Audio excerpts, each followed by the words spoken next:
اے پروردگار، تو اس روز جس کے آنے میں کچھ بھی شک نہیں سب لوگوں کو اپنے حضور میں جمع کر لے گا، بے شک اللہ خلاف وعدہ نہیں کرتا۔ جو لوگ کافر ہوئے اس دن نہ تو ان کا مال ہی اللہ کے عذاب سے ان کو بچا سکے گا اور نہ ان کی اولاد ہی کچھ کام آئے گی، اور یہ لوگ آتش جہنم کا ایندھن ہوں گے۔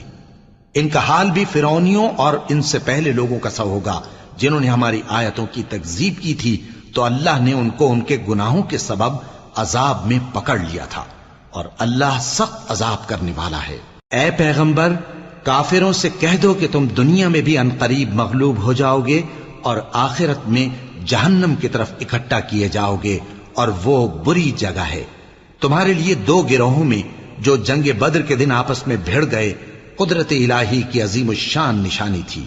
ایک گروہ مسلمانوں کا تھا، وہ اللہ کی راہ میں لڑ رہا تھا، اور دوسرا